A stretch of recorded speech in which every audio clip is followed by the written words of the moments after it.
Бизге чоң арыз түштү да, мен ошого байкоочу кеңеш карадыбы, караган жокпу, эмне болду деген суроону берип атам. Эми азыр комиссия жыйынтыгын чыгарса, ошого карата анан кийин чараларды көрөбүз. Улукбек, мен толуктап коеюнчу, биз жыйында кайрылуу келип түштү, катты карадык, өзүнүн талаптары бар экен, кайрылуучунун экинчи тарап келбей калгандыгына байланыштуу жыйында биз кайрылуучунун катын калыс акыйкат болсун деп жыйында уктук. Комиссия түзүлдү, анан ошол комиссиянын ишинин негизинде буюрса калыс жыйынтык чыгарабыз. Байкоочу кеңештин мүчөлөрү бир добуштан кабыл алып жакшылап атасыңарбы эми ушуну? Отчетту? Отчетту бир добуш каршы берди, калганы макулдугун берди отчетко. Ким каршы берди?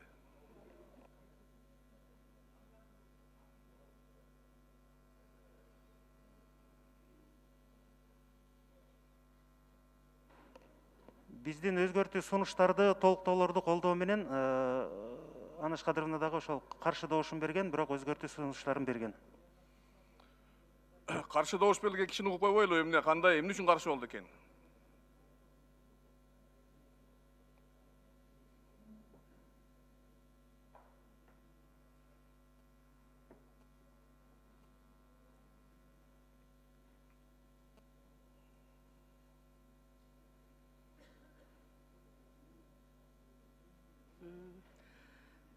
Саламатсыздарбы, урматтуу Дастан мырза, Аида айым, кымбаттуу депутаттар.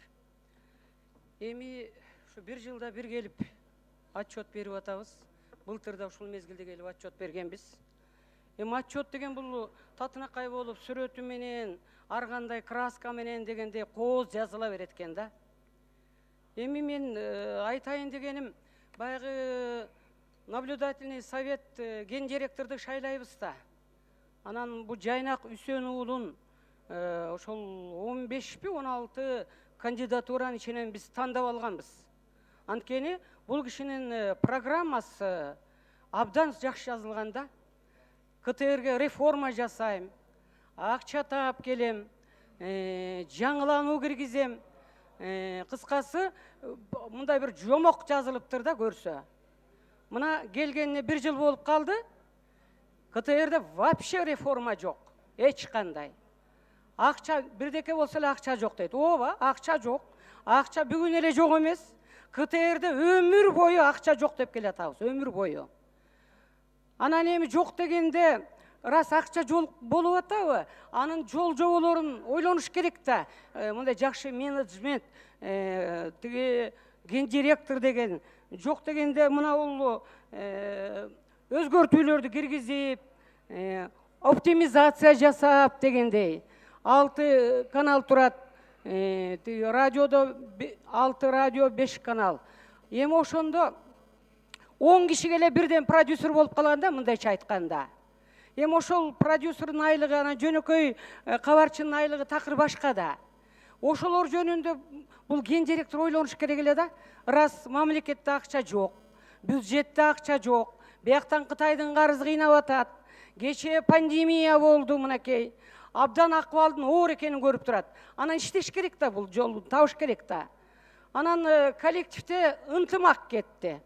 Байгыдай ынтымак жок.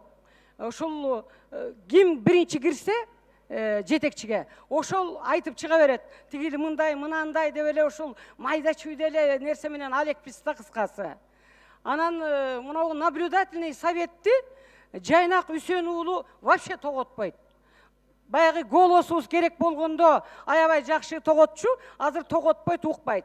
Мына мисал үчүн, мына Мусаевди зам кылып алганда, ошол жерде законду бузуп, өзү эле кабыл алып эле, өзү эле мына мага орун басар болду деп эле эфирден чыгып сүйлөп койду. Бизге салган жок, биздин кеңешибизди уккан жок. Силер кандай деп ойнойсуздар, кабыл аласыздарбы деп бир ооз кеңешпей туруп эле ала тоо берип салды ошондой кылып.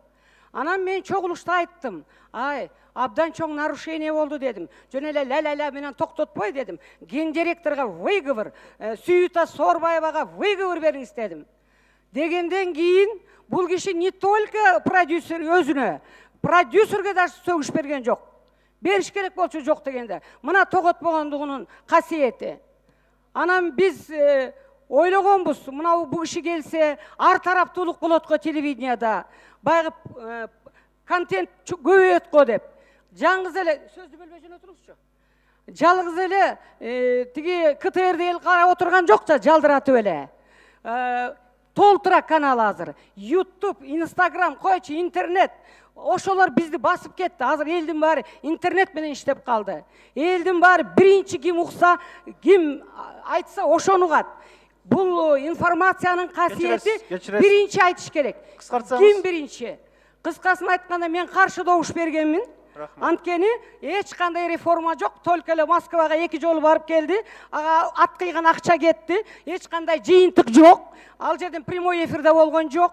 Андан кийин Ала Тоо каналы менен замананы бирөөсүн 1 миллионго, бирөөсүн 900 миңге сомго оформление кылды. Аны кылыштын эле кереги жок болчу. Ала Тоонун мурунку эле оформлениясы жашынакай болчу. Азыр жанагы светке чыга тургандай неме коюп койгон, мындай карасаңыздар көрүнүп турат.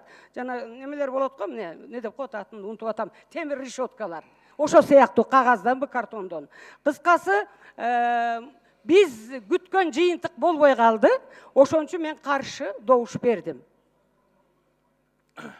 Рахмат. Эсептөө палатасына суроо